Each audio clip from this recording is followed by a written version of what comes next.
Hi everyone, welcome back to Crochet Rocks. I have a bit of happy mail.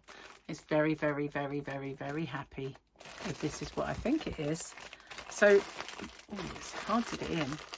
I wonder if the parcels that I send out for hobbyrocks.co.uk are this hard to get into, because I recognise these bags. I have some.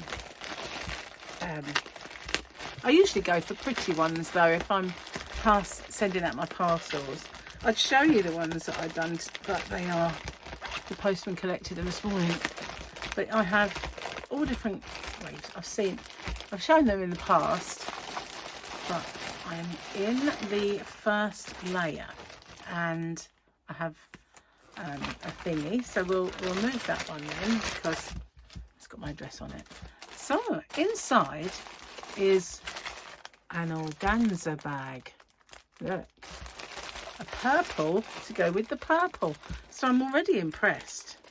I'm already impressed by that, but I'm more impressed with what's inside. There's a couple of bits in here. What's this? Oh, I've got, just like me, a couple of stitch markers. I like those. And they're hanging on a business card. So I do business cards in mine, but they don't have stitch mark, and I do have stitch markers in mine, usually ones I've made with my own fair hands. But yeah, they are not attached with little holes. I could punch holes in. Anyway, that's cool. I like that. And then inside I have a bit about the yarn. You ready for this? I've waited for this for a long time. Picasso, Picasso, Picasso, Picasso. Yes, here it is. Look at that. I have a whole pack. So I've been waiting for ice yarn to get this in stock. I've been thinking of stocking it in my shop, hobbyrocks.co.uk. However, I did look into ice yarn once before when I very first was setting up my shop and looking for wholesale suppliers, and they're not good for, which is probably why a lot of people don't stock it. You know, their systems are awful, and you can see with what they asked me to do to actually stock the yarn, where it would be really fraught with loads of things that could possibly go wrong with that whole scenario. Anyway, there's lots and lots of them. I was hoping that they weren't discontinued because there's so many out of stock. I do have one which I've got a feeling is either that one there or it's that one there. It's blues and teal. That picture does not do the one I've got justice. It won't be that one, will it? No, that's possibly too light. That one looks like it has mauve in it now. Look up closely. So the chances are it might be this one or a discontinued colour. But I have a whole pack of that knocking around here somewhere. And I'll often think about using it. Now, the trouble with ice yarn, and I did a massive ice yarn unboxing when I very first started my channel. I thought, I've got to do an order. We were in Europe then, so the shipping was high. However, I didn't have to pay customs, but now I do, because we in the UK come out of Europe. So I had one ball, one ball of it. And I had that because somebody sent me a little message saying that they'd got me a gift, but I had to get it from Amazon. But it was an American Amazon. So the only the only thing I could afford to get with that was a ball of Picasso and put a little bit towards the postage. But I could only get one ball. So I decided the new project I'm doing, I would give it a try and see what it's like with Picasso. It is beautiful, I have to say. It's really pretty. So I've got that much left of one. So I thought I would either undo this, which is not easy because it's that kind of fibrous unspun type yarn where it's called hair. It's not easy to frog, so you kind of do something with it, you want to mean it, you know. I would recommend, if you make anything with Picasso, mean it. You don't want to frog it. But here we go, look, I have my own beautiful, beautiful, I say that was my own, but I have 1, 2, 3, 4, 8 now of these. Obviously they are 50 grams. Let's have a look. Now there's probably nothing you don't know already about Picasso. It's been around a while, and as I say, I bought some ages ago, but they only had the green. It's an Aran 4-weight yarn, 44% acrylic and 56 polyester, 115 meters, 50-gram balls. So even though I've got 8, that is 400 grams. Well, hey, there it went. So yeah, I love it so much though. It's just, look at the dreamy colors in this. And when you're working with it, as you're working, the strand has this, because it's really a strange thing. It's like a metallic yarn. Let me put that over there. A metallic yarn that's coated in this colour. So I don't know if I can find the part that shows it. I'm not sure, but you can see sometimes where this has kind of parted a little bit, and you can see the metallic thread. There we go. I think this is better. The blue always seems better. Can you see it there? Well, you can see some of this tuft that's just coated onto this metallic yarn. You can just about see the white metallic through that there. It's very strange stuff, but really, really wonderful to work with. I've got to say, as you're crocheting and you get to it, every colour you kind of start, you know, you get a little transition and you get the colour. It just makes you feel like, oh, isn't this beautiful? And it's got some amazing, gorgeous orange colours in there as well. I love it when it gets to the orange bit. I really have become quite enamoured with oranges in yarn, and it's beautiful. It's got all of the colours of this magical rainbow, and it becomes kind of like a, if they did one that was just where this would transition like that, it's very mermaid, you know what I mean? That mermaid kind of colour. And I think they're missing a trick there. If they were to just do that blue and green, teal, blue, green, teal, blue, green, all the way along, it would be very mermaid-like. Mermaid tail. Beautiful. Absolutely astonishingly good. I love this. I really do. Now, I wish I'd kind of known what I know now about ice yarns when I made my order. It was a big order. And strangely enough, I still have most of it. I do.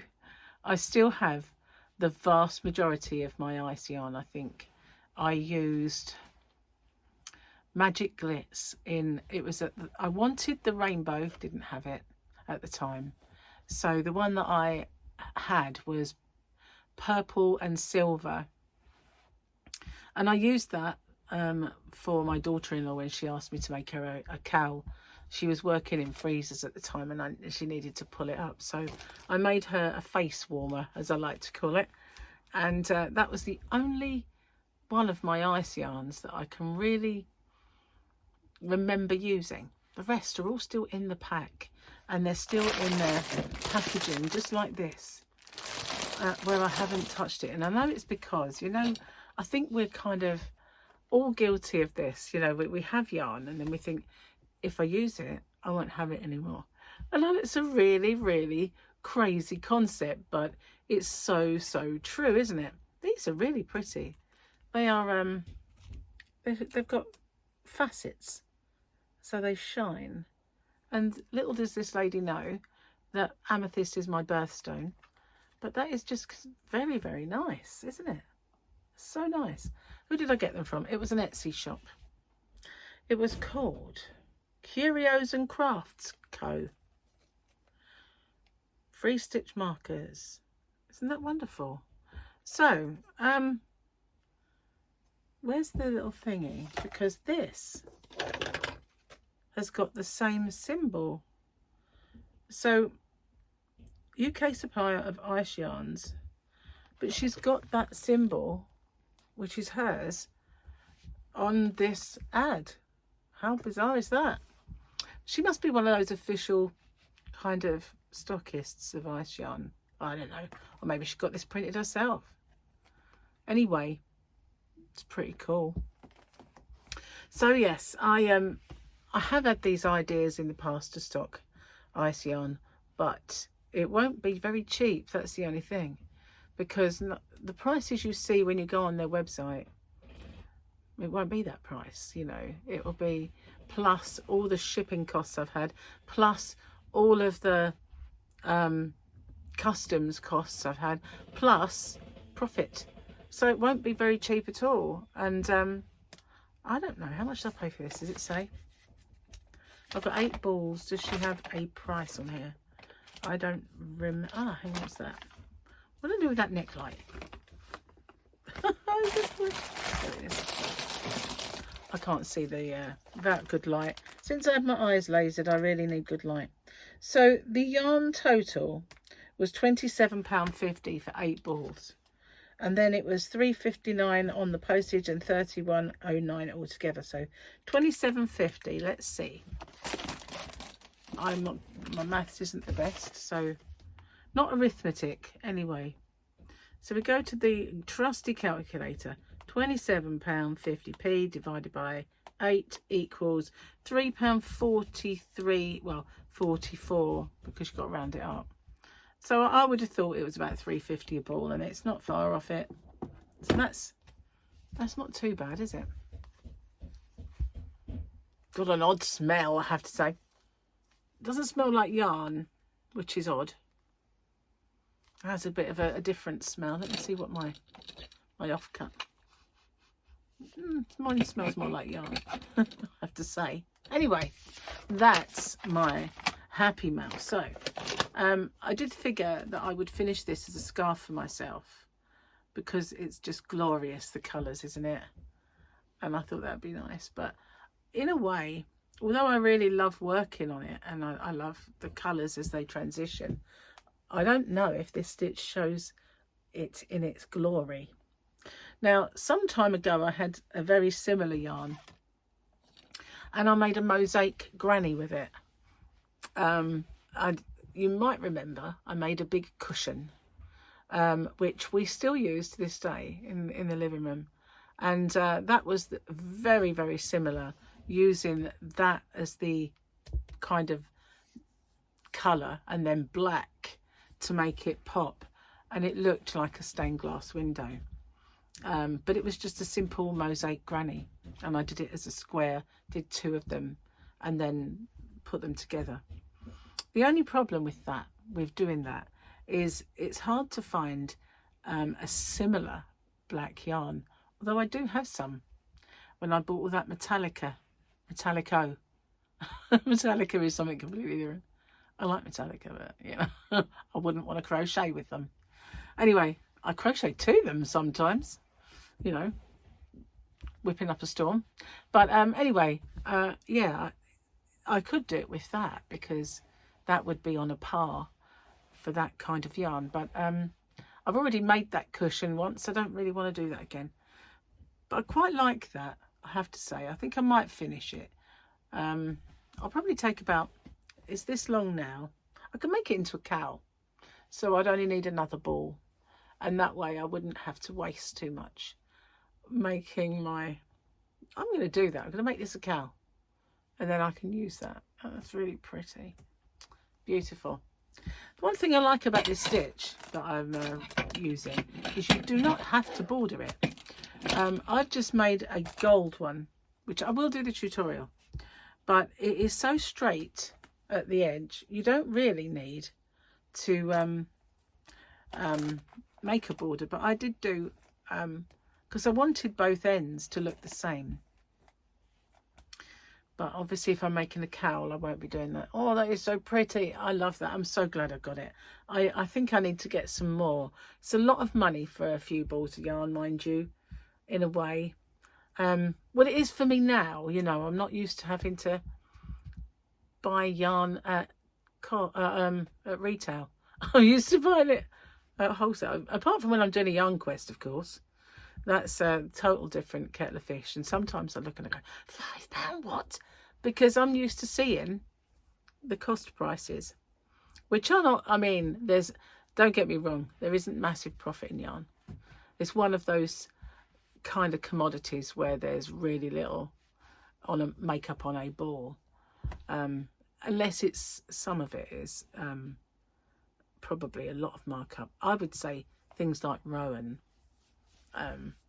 where it's a very, very expensive yarn, there's quite a bit of must be quite a bit of markup, surely. I don't know. I mean, I don't stock it. I had the chance, I could have stocked them, but the prices kind of put me off a little bit. But anyway, I am kind of branching out into hand-dyed yarns on my in my shop, and I'm kind of toying with the idea of stocking some Swifts, because I recently, as yesterday, showed a Swift that was a bit of a disaster purchase. It wasn't a real one. It was an aluminium one. I know that's a funny word for you guys across the pond. Sorry, it was an aluminum one. It looked cool. I liked the blue especially, and but it was seized up, so I had to send it back. So I'm going to go and I then started looking at the price of the wooden ones, the actual Knit Pro Swift, and then I realised, wait a minute, can you not get these wholesale? So I had a look, and one supplier did a good job of hiding them, and another one didn't. So I can get them from two places. And so I might get a couple to put in the shop, depending on how much they are. But I know I want to get one for me anyway. So yeah, that's my happy mail. It's so, and it is, look, it's smile mail, isn't it? It's really, really smile yarn. How can you not smile? It's just, but it is quite hairy. That's the thing. If you look, it has a lot. If you're not keen on yarns that have a lot of fluff attached, this does. But I have to say, it stays on. While I've been working with it, there's been no fibres flying off, going up my nose, where, you know, if I work with James C. Brett, which is quite nappy, that's a word, isn't it, nappy, but it's got a lot of nap, a lot of fluff attached, that I'm doing this all the time because it does really irritate. Whereas working with this, that stays on. It's like kind of like a, I won't say glued on, but it really is on. There's that strand where you can see there's quite a lot of the silvery metallic yarn underneath. I had a part that came up like that on one ball, and I just took that bit out of the equation. I cut it off because I just felt it had a bit where the fluff hadn't attached to it very well, and there wasn't any more like it. So yeah, you do get that a little bit though, I must say. I had it on the other ball. So that is my happy smile mail. It was an order I made myself, so not happy mail that, you know, somebody had sent to me, but happy mail that I sent to me. Anyway, thank you for watching. I don't know what else I'm going to do with it. I'm going to, not like my other ice yarn, I won't be sitting on it for years and years and years. I'll have to dig all that ice yarn out. If I don't use it, I should just sell it, still in the packaging. I think some of them are probably discontinued now. Anyway, thank you for watching, and give me some suggestions of what I can make with that glorious beautiful yarn. Obviously I know I can do the mosaic because I've done it before, but I want other suggestions, something that might be cool. Bye for now. I'll see you guys on the next one. Take care.